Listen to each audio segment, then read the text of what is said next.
Namaste. Any merit that we gather from coming today, I'd like to dedicate to Namgyal Rinpoche, who was my first teacher, Tibetan Buddhist. And he died day before yesterday, so I'd like to dedicate any usefulness that comes from this class to his. I'm sure he's fine, progressing through the bardos without our help, as usual, but still. So thank you. Hello? Today, I'd like to welcome back Sky and Ray from retreat in America.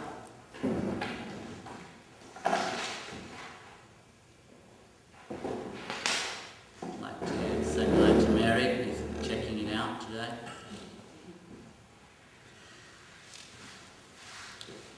We're getting near the end, so I'm sure that most of you will be doing pracs by now. You will have asked your teachers, can I do a bit? And I'm sure you'll be doing a bit now, won't you? Hello? You're all doing pracs by now. The last few weeks we've been suggesting that you actually start taking part of the class so that we can, you haven't heard? You've been away.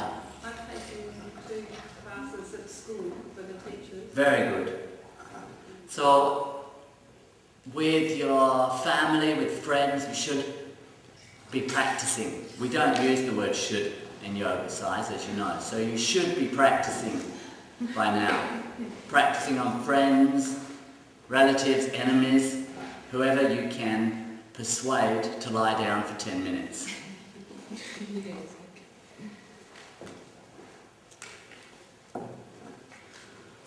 I was reflecting this morning that we spend all this time teaching you how to be fantastic yoga teachers, when really we're also asking you to be meditation teachers, which to my mind is much more of a responsibility. And you may or may not be aware that the reason for yoga is meditation. Were you aware that yoga was formulated in order to provide asana, a posture somewhere that the body does not disturb meditation? So really all of yoga is to support. Wow, what was that? Sarah put her mat down, the light reflected it, she's like, wow. Oh, thanks, Sarah. No, No, there. Really, the whole room went rosy. That's lovely. And by the way, that in itself is a meditation, the study of what's called aloka, or light, to constantly be aware of the quality or qualities of light as they change from minute to minute. So it's a big ask, really, don't you think? I mean, Ray, you've just done, did you do 4 weeks in solitary? And you didn't even do anything wrong, did you? You did 4 weeks solitary, and I mean, that's a punishment. What, in jail? In prison? Well, no, he wasn't in jail, but maybe I could, I was in a Theravadan monastery, meditating away some years before, in Serpentine. I don't know if some of you know the Bodhinyana monastery down in Serpentine. I hadn't spoken for some weeks, which is pretty unusual for me. And I was watching how I walk.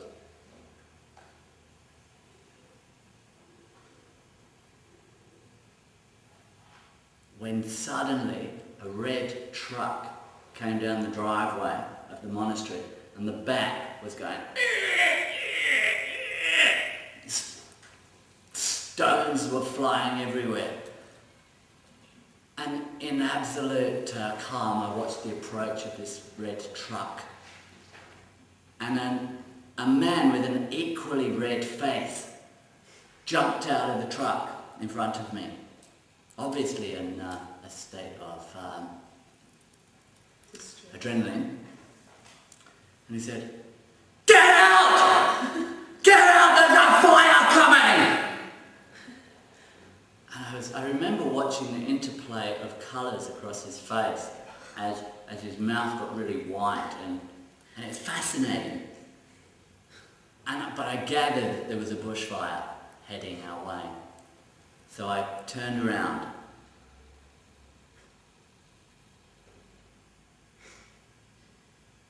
And he, meanwhile, gone back up the drive, and he stopped and came forward again, all the wheels going. He went, "Run, you zombie bastard!" Now, most of you have tried running in skirts, but I hadn't at that time. And I sort of wonder why a lot of monks get into it. But anyway, that's a different story. So I ran to find the abbot. And unfortunately he was in his hut. And I knocked at the door, and after a while came out. Yes. And I hadn't spoken for a while. And it's quite strange that there's a fire coming. Up here, fire. We've got to evacuate. Okay. Will you go and get Sister Rajani across the creek, and I will gather the monks, and we will proceed calmly across to the car park on the other side of the road. The Lookout, it's called. So we did this. So there were, 25 monks, all in orange robes, sitting around the edge of this car park. When suddenly all these trucks began to pull in from the nearby prison. And they were full of men who saw these other men with shaved heads and frocks and were shouting out things off the back, because they'd been evacuated from the fire to the same place the monks were evacuated. So the prisoners had one half of the car park, and we had the other half of the car park. And the prisoners was caught, they were, "I like your frocks, girls, and bet you're going some good shit over there, aren't you?" And stuff like that. And the monks were sitting. And I was sort of in the middle there. I was looking at these prisoners who considered themselves to be prisoners. And I looked at us, who considered ourselves to be free. And then I looked back at the prisoners, and I thought, these guys watch telly, listen to the radio, write letters, read papers, work in the garden, work in the farm, get fed, and they think, and we don't do any of that apart from the food part. We are not allowed to read anything or listen to the radio, and we think we're getting free, and they think they're getting locked up. And I left the next day.